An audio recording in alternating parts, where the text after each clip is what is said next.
This is a session on reflections of my teacher, my colleague, and my friend, Dr. W Edwards Deming. I had the huge privilege to be Dr. Deming's last intern.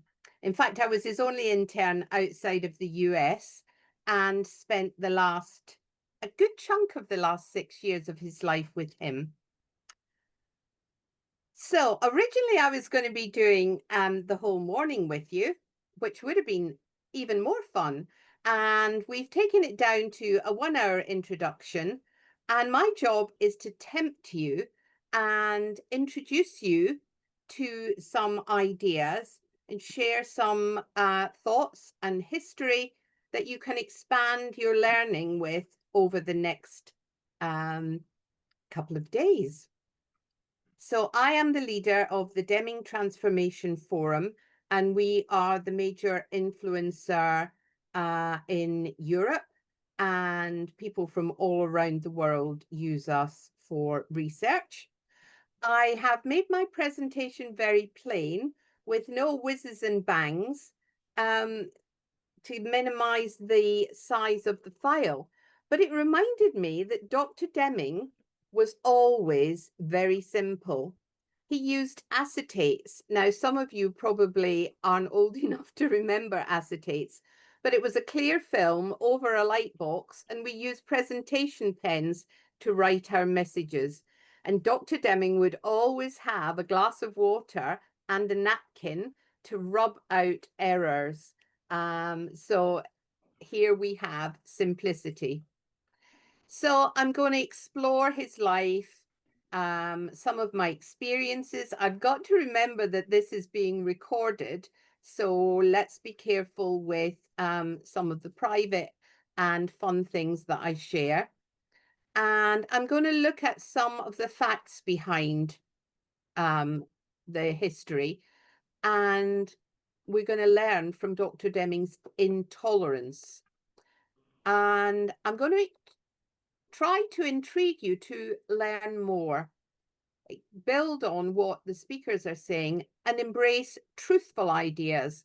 And at the end of this, I want you to continue doing your best to make a difference. So this is Dr. Deming.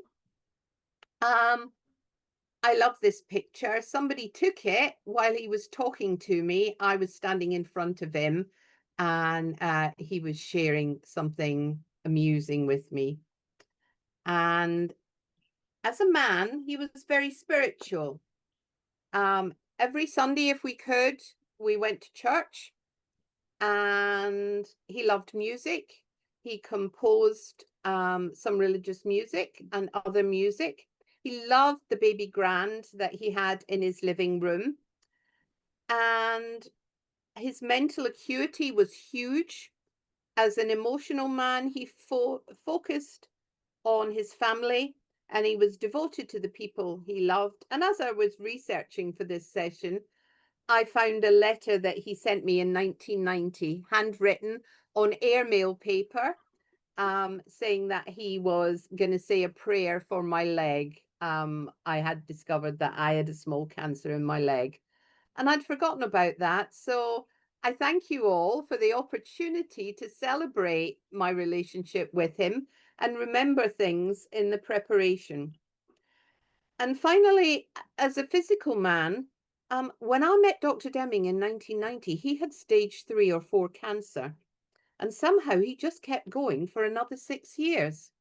Quite astounding was the energy that he got from his determination to make a difference. And every single event that I went with him to, his first words were, "Why are we here?" And the answer would be, "To learn and to have some fun." So let's do that today, and you can continue doing it over the weekend. So Dr. Deming, these are some of the major points in his life. And I want to point out to you that after my session, you will get a PDF of my handouts and my slides. I'm not going to display all of my slides, you'll be relieved to know, but they're going to give you a wealth of additional information that will help you in your learning. So please enjoy. Well, he was born in 1900, and that he always used to say that made it easy to remember how old he was.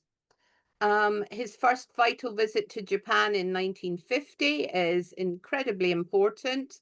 He did a lot of work in Japan, and it was nearly 30 years later before he started to do some serious work in the United States with the Nashua Corporation. It wasn't until the 80s that he began to be recognized in your country. And there's a series of books. He died in 1993. Of course, for me, 1987 was a profound year because that's the year we met. It may be profound because I met him, or it may be profound because he met me. Who knows?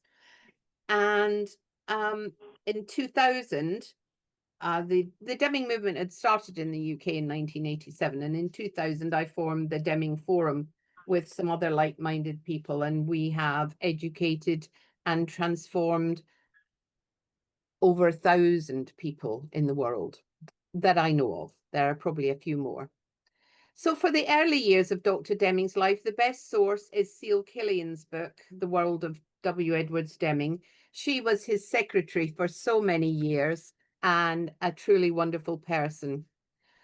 I want to just mention here that later on I'm going to talk about the Pygmalion effect and the influence that has on people's motivation. So Deming adored his mother, and she used to sit him on her knee in front of the piano, and he would plonk away at the keys with his little stubby fingers, he said. And every day she would tell him, "You are a great musician." And later on, he would go on to compose some exceptional music. So let's remember the Pygmalion effect. In the 1920s, there was a new statistics in manufacturing, and Dr. Deming had the privilege of meeting Dr. Walter Schuhart.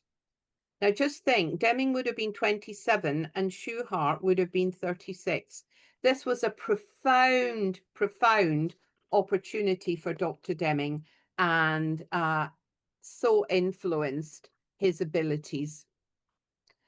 And he wrote this foreword to the reprint of Dr. Schuhart's Economic Control of Quality of Manufactured Product. And Schuhart talks about the need for continual search for better knowledge and how things behave, how the product behaves in use when the customer is there, when the consumer is there, and how we need statistical control in the process, as well as statistical control of the measurement. And we must always be looking to improve the process in every feasible way. Now, this is the Schuhart cycle. Many people call it the Deming cycle, but that's not strictly true. The Schuhart cycle calls Plan, Do, Check, Act. And on one of Dr. Deming's wonderful acetates, he wrote Plan, Do, Study, Act. And this is a profound change for me because you have a theory and you need to look at testing that theory and carrying it out. But the difference between study and check is that Dr. Deming always thought there was a danger in checking because you might be tempted to look for reinforcement that you are correct. Whereas what he was talking about was study the results to see what we learnt without prejudice. And it's probably one of the biggest things that I learned, which is look for data to disprove your theory. And that has helped me learn so much. I'm sure many of you will know that we learn more from our failures than we're ever going to do from our successes. And I'd like to introduce you to a phrase right now that we'll come back to later from another great man, Peter Scholtes. And he used to say to me, some things make a lot of sense as long as you don't think about them. So think about studying your results and acting and or amending. So Deming's cycle is actually plan, do, study, act. And whether you're planning or whether you're improving, you always start from studying. What is the current situation? What is it that I know? And Deming says of that work at the Bell Telephone Laboratories with Schuhart that the harder we tried to achieve consistency, the worse it got. The more you tried to shrink variation, the larger it got. They tried to cut costs, they analyzed every single thing, and things just got worse. And what they realized was that there are different types of variation. So I'm going to say to you, if I presented you with this set of figures at a meeting, I'm sure you'd be thrilled. In fact, for those of you who work in major corporations like I have, you probably get millions of these every month. Percentage variance from last week, from next week, from last month, from last year. And what can we tell from this? What can we determine? Nothing of use. And so it was that with Schuhart's knowledge of common cause and special cause variation, the statistical process control chart was developed, now much more affectionately known as the process behavior chart. And if you ever want to know anything about anything to do with process behavior charts, Don Wheeler and his books are the place to go. And Don is mentioned in the reading list at the end of this presentation. So, common cause variation is the variation that is in the system, things that happen inherently. Special cause variation is something unusual that comes in from outside of the system. There is no point in tampering with common cause variation and trying to eliminate specific points. Eliminate the special cause variation and then work to reduce common cause variation. And that takes some special skills that are incredibly simple to use. But trying to change common cause variation without knowledge is just tampering. Different actions are appropriate depending on whether it's routine or not routine. Then we come to the 30s and 40s and we move into non-manufacturing. And there are some brilliant examples of changes in finance and the trucking industry, and you'll find those in Out of the Crisis. But at this point, I just want to mention a wonderful man that some of my colleagues who've organizing this conference will recognize, and he is Bill Latsko. And Dr. Deming loved Bill, and Bill loved Dr. Deming. And Bill worked for the Irving Trust Company, which is now part of your Bank of America. And he wrote Quality and Productivity for Bankers and Financial Managers. And he has written some amazingly helpful stuff for the service industry. And in fact, with David Saunders, he wrote a book called 4 Days with Dr. Deming that will take you through the phenomenally historic Deming 4-day seminar, which was carried out thousands of times all over the world. Then in the 50s and 60s, there was a theory of a system of cooperation. The World War II had ended. The world was in chaos, but nowhere was more chaotic and more despondent than Japan. And Dr. Kenichi Koyangi, the managing director of the Union of Japanese Scientists and Engineers, from now I'm going to say JUSI, said that Japan was in crisis. The top management and anyone in Japan understood that Japan was in a crisis. They couldn't continue to receive food from the American army. They needed new equipment. They had no factories. Industry was on the ground. Factories were now rice fields, and they were in a crisis, and they knew that. The problem for Dr. Deming, in my opinion, was that America had no clue that they also were in a crisis. And most of the Japanese people were in a servile spirit. They had been defeated. The nuclear bombs had gone off, and they were vanquished. And then from America came a few people with an air of importance. Dr. Deming and General MacArthur. And Dr. Deming's personality deeply impressed the Japanese. He was humble, he had humility, and he cared. And here are a few of the basic and phenomenal, let me think of the word, foundation stones that were on every blackboard and chalk in those days, remember, at the seminars that Dr. Deming ran for Juicy. And the first was the Deming chain reaction.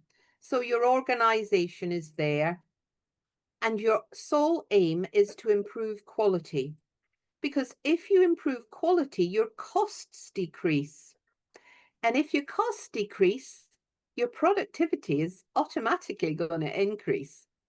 And that allows you to decrease the prices to your customer. And you can increase your market share.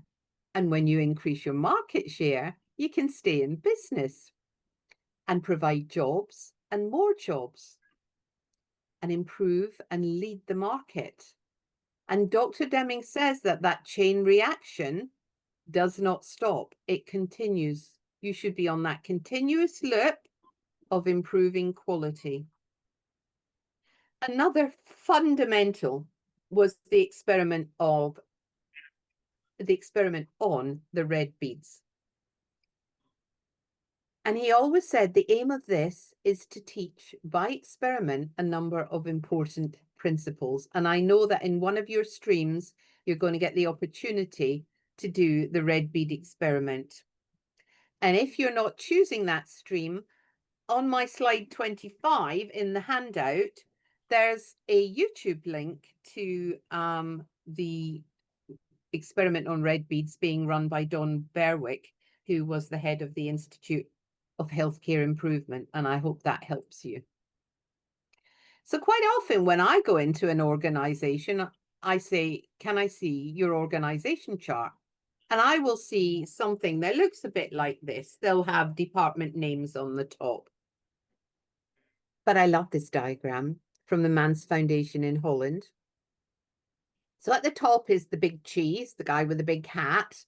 And just below him are people who look very similar, but they're not quite important. So they're probably the American cheddar cheese. And there at the bottom of this hierarchy chart are the workers, the people who deliver the value.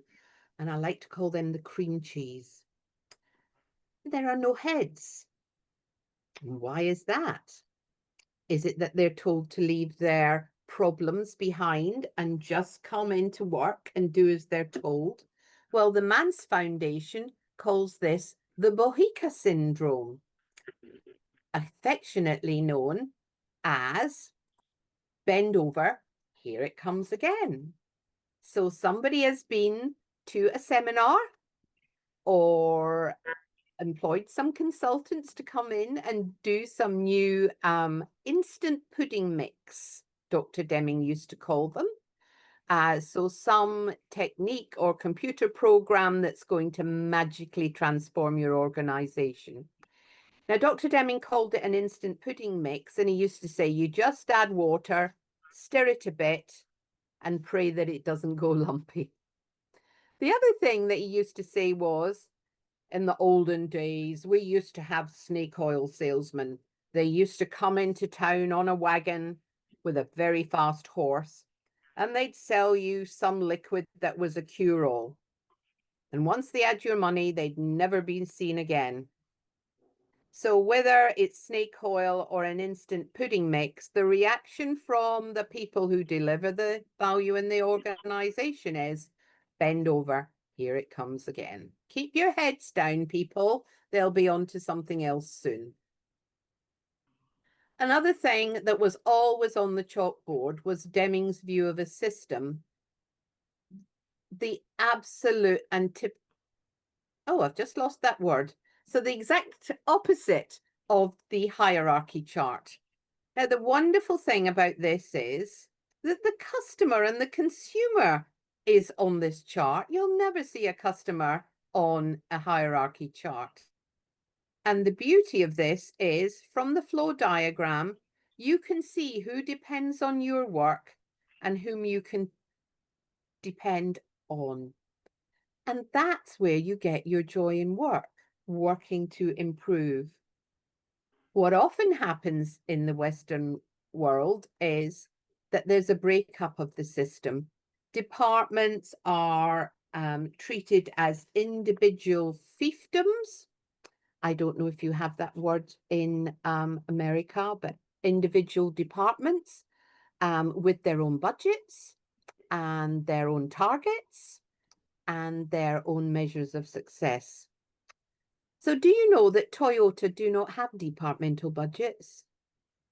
Can you imagine not having that 6-week trauma of trying to make the budget balance, of trying to get the budget you want for next year? No, Toyota know how much it costs to make a car, and they know what their overheads are. And so there's no need for all this competitiveness within the system. Anyone is allowed to suggest a change that, and I'm saying this in capital letters, will benefit the customer, that will improve quality in the customer's eyes. Yes, it might save cost, but if it doesn't improve things for the customer, it's not a goer. So there has to be there can be cooperation between departments for the benefit of the consumer. And Dr. Deming used to talk to me about countrywide cooperation and worldwide cooperation. And just think about that, not having to be different. It doesn't matter where you go in the world, an AA battery is an AA battery. Isn't that a phenomenal example of cooperation? I've just been on holiday. I don't know how many adapters for different plug systems. Non-cooperation, non-optimization. Even gallons. Did you know that your US gallon is a different volume to a UK gallon? So when you're calculating your mileage, make sure you use a US gallon because you'll look much better. So let's remember that quality is determined by the management of the organization, and it can never be better than what the management intend. So remember, the consumer is the most important. And what's going to help them for the future? Because you need long-term customers. Then we move to the 1970s, and I'm not really sure very much of what happened. And Dr. Deming didn't talk about it a lot, but I did find out from him by actually reading through his piano stool in his house several beautiful pieces of music that he had written, and I'd like to share an example with you. So this is his I've just lost the word. Do you know, I was practicing it earlier. This is an Agnus Dei that is part of the High Mass in the American Church. And the recording I'm going to play you was sung at his church. But I do remember a wonderful experience listening to it being performed by nuns at Rivier College in New Hampshire when they awarded Deming a thank you prize.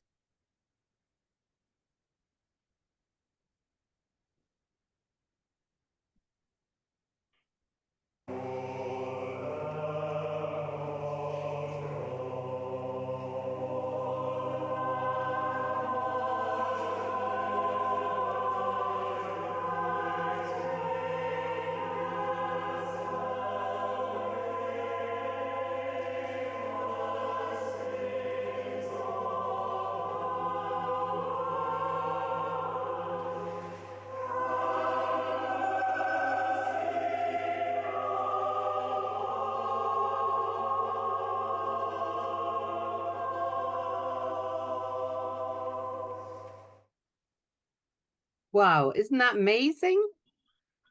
So then we move on to the 1980s when the West begins to awaken. And then in 1980, a TV program called Japan Can, Why Can't We was broadcast on NBC.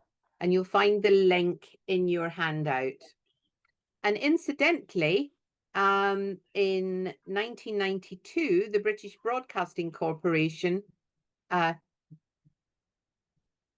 if you hold on, one of your organizers is just calling me. I want to see what that is. Yes, Bill. Hello.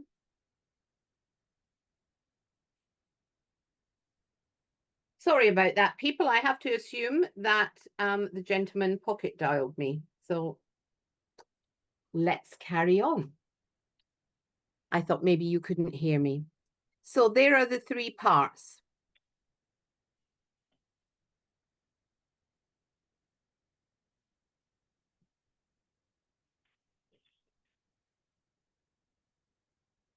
So if Japan can, why can't we? Seal Killian, his secretary, said to me that people who watched the program began to fully understand the enormity of their problems. But now they realized that the questions and the person who could change with effective answers was right there in Washington, D.C. It was an introduction that would change Dr. Deming's life irrevocably. And interestingly, Dr. Deming would not work with an organization unless the chief executive was in the room. And remember, quality is determined by management. And then there was, at the same time, Priscilla Petty produced a video, The Deming of America. And in 1960, the Prime Minister of Japan had awarded Dr. Deming the Second Order Medal of the Sacred Treasure. So she asked Dr. Deming to show the medal that he received. And she asked him, how did you feel when the Emperor gave it to you? Oh, totally unworthy, he said. You felt unworthy? Oh, yes, he said. Why? Oh, it was just a matter of luck. And that is just so typical of Dr. Deming, his humility and his humbleness. And this picture of the Sacred Order came 27 years before the Medal of Technology that President Reagan gave to Dr. Deming. And I think he was quite disappointed, but he never said anything. So then came along the 14 points for management, and you'll find that there is a much more detailed version in your handout. And in the second half of the 80s, Deming was becoming frustrated and slightly intolerant because he said, just imagine if people could take pride in the work, even 25% of the people, things would be a whole lot different. And do you know what? I don't know if that figure's much more than 50% now. And then in 1987, whoa, I got to meet Dr. Deming. I'd actually met him in 1986 at a 4-day seminar in London, and I was the chief inspector of red beads.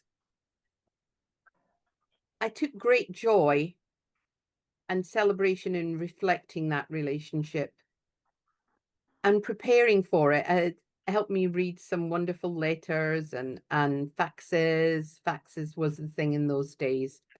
So thanks to Dr. Deming, I met lots of amazing people, including Dr. Tribus, Schultes, Yoshida, Bob Stemple from General Motors, Don Peterson from Ford, and it was just the best time of my life. And then the system of profound knowledge came along, This is Peter Scholte's version, and it shows the incredible interrelationship because they're not independent parts, they're elements and they're interdependence. You need to know that it was two of Dr. Deming's former interns, Dr. Barbara Lawton and Dr. Nida Bakaitis, who first suggested these four elements in the system of profound knowledge that Deming was delighted to work on. So Peter Scholtes, this is Peter Scholtes with me standing behind him. Peter Scholtes was a parish priest in the south side of Chicago from 1960 to 88, and he invited Martin Luther King to speak in his church. And there are rumors that that is Peter Scholtes, and Martin Luther King had to hide in the cellar. But Peter was a great friend, and I'm not sure he wasn't winding me up. But some things make a lot of sense as long as you don't think about them. So think. The Washington Post published this interview. They published it in 1984, just 3 weeks after Dr. Deming's death, and he was interviewed just 3 weeks before his death. Dr. Deming, you've been very successful in attracting people to these seminars. Isn't that encouraging to you? I don't know why it should be. I want to see what they're going to do. It will take years. He said, if Americans don't want to listen to me, it's their funeral. And you can read that article on the link in my presentation. And sadly, Dr. Deming left this plane, this earthly plane, on December the 20th, 1993. So what about the future and the context of what you're going to be learning over the next few days? Well, Deming said, a common affliction is that we all think our problems are different. Well, they are different, but the principles that help you improve will remain the same. So the system of profound knowledge, I'm going to keep going here. I'm going to pinch a few minutes from the 20-minute delay to finish off my ideas, unless someone from the organizers suggests something different. So remember. Hello? Keep going. So remember, thank you, whoever said that. So remember, Deming's view of a system. And he said we are being ruined by best efforts because every system has to have an aim.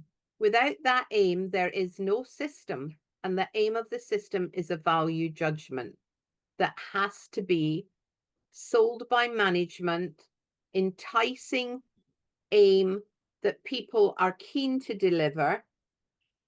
Because without that aim, every action in the organization is just a series of chaotic best intentions. And as he said, we're being ruined by best intentions. Everyone comes into work to do a good job, but activity without focus and without common aim just results in chaos. I've included in your notes this diagram from Elaine Torres, because if I asked you to draw your system like this, you would probably go and hide in a cupboard under the stairs, just like Harry Potter. But this diagram with a few post-it notes will help you start to map out and understand your system. Because to appreciate your system, you've got to understand that it's a network of interdependent components that work together, and they have to accomplish the aim of the system. That's got to be clear to everyone in the system. And everyone's got to gain from it, not just the stockholders and the shareholders, not just the customers, but the employees, the suppliers, the environment, the community, and it has to be over the long term. And the secret is cooperation between the components and understanding variation. Well, let me just say before I move on, appreciating the system, Myron Tribus said, that people work in a system, and it's the manager's job to work on the system that the people work in and improve it continuously with their help. And Myron Tribus also said to me once, there's a terrible phrase in America, if it ain't broke, don't fix it. And he changed that to it, if it ain't broke, improve it. So then we've got the idea of reducing variation, and life is full of variation. And Deming said that understanding variation is one of the fundamental challenges for management. What is variation trying to tell us about the process that people work in? And what would we rather try to understand? A clear graph like this or meaningless rows of figures? And then there's psychology. Intrinsic and extrinsic sources of motivation. I get driven crazy when I hear managers talk about motivating their employees. The only way someone's going to motivate me is by promise of a financial reward, a gun to my head, or fear. And that's only going to last for as long as I can put up with it. We have to create systems that allow people to use their intrinsic motivation. And also on psychology, we've got to remember that our experiences tend to become our assumptions that we rely on, whether they're right or wrong. So you'll hear people saying, oh, last time this happened, I did this. And we assume that we're right until we're proved wrong. Other issues on psychology, joy in work, joy in learning. And the Pygmalion effect. Just remember how your expectations of another can influence their performance. And I always remember people used to say, well, I used to say, don't give me the map. I'm hopeless at map reading, until I went on a course. And now my husband says, whenever we're lost and we don't have sat nav, give the map to Hazel. She'll find out where we're going. And that makes me feel like I can do this. And Myron Tribus said, we have to remove the forces of destruction in our systems and replace them with forces for improvement. So let's just think about incentive pay and pay for performance and arbitrary numerical targets and how they deflate our performance. What about encouraging curiosity, allowing controlled behavior so that we can improve the system? And when I say controlled behavior, I mean small scale trials with no consequence. Fostering energy, excitement, and passion, and bringing out the creativity in people with challenge and innovation. And theory of knowledge. How do we know what we know? How can we be sure of what we know? We need the ability to rationally predict. We need theory to build knowledge through revision and comparisons. And managers, everyone needs to make a conscious effort to enjoy being challenged and to learn. I have so many managers who make predictions. I know what's going to happen, whether or not their basis is sound. And Peter Schultes gives us this wonderful model of you've got a hunch, you've got a guess, you've got a hypothesis, test it out in a safe environment. Review your hypothesis, evolve your theory, look at the data. And following that journey is where there's true learning and improvement. Myron Tribus gave us another gem. 10, 15 years ago, management somehow seemed to become a bad word. And I didn't really like that. Oh, 10 to 15 years ago shows how old I am. Myron Tribus came up with this in 1988. He said, leadership is the ability to share a vision that causes people to attempt to fulfill that aim and vision with energy and passion. Management is the ability to master the logistics to fulfill the vision. And good management is going to be based on Deming's philosophy and the system of profound knowledge. And wise, wise words. Management without leadership is tyranny, and leadership without management is so very wasteful. So we also had Deming's role of an effective leader. Now, this started circulating in the late 80s, early 90s, and Deming would hand round an A4 sheet with 13 points of wisdom for us to learn. And I'm going to guarantee we're going to have some fun time doing that and exploring that and learning with that next year, because I'm going to get to wherever you are next year. And in the meantime, it's enunciated in your handout, and you will find details of it in the Deming dimension on the reading list. And Dr. Deming's 14 points now can be used to help us understand and implement his way of thinking. They're important consequences of SOPK, and they're not a list of instructions. They're not a checklist. It's not a Chinese menu. You can't have the egg foo young without the rice, because they all help one another. You can't miss out the difficult ones. And the version of the points that I have included in your handout, and there are slides with them in much more depth, were prepared by Henry Neve and are in the Deming dimension. And also Deming came up with his 7 deadly diseases. Lack of constancy of purpose, not sticking to your knitting, knowing why you're in business, the emphasis on short-term profits rather than long-term planning and commitment to the future. Performance evaluation.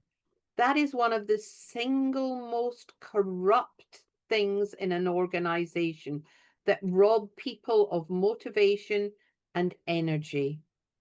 The mobility of management, the loss of domain knowledge, the MBA cycle of I know how to manage, so I can go and manage anywhere.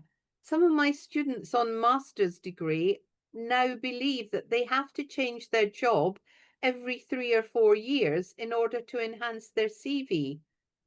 What does that do to the domain knowledge of an organization?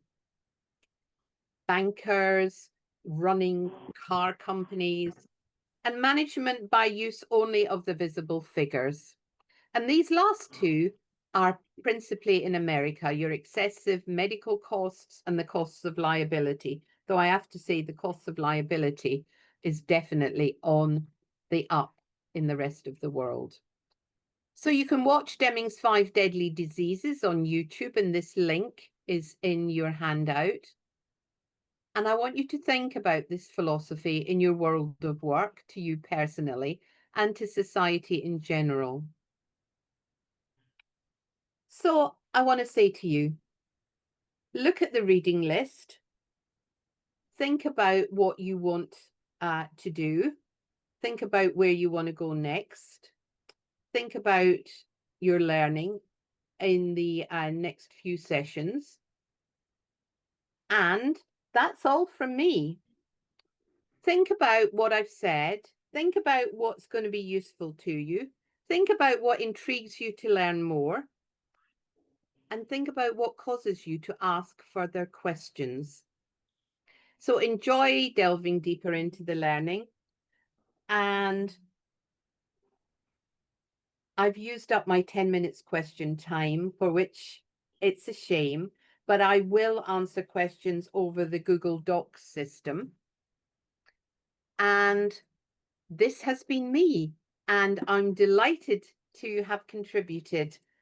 And what I didn't tell you at the beginning is that I've had a major trauma over the last little while, in that our website and my LinkedIn account has been hacked very badly. My IT guys put my LinkedIn account back up, but it's been hacked again. So as we rebuild, please, if you need to speak to me, send an email. Remember about time differences and let's stay in touch and learn together. Thank you.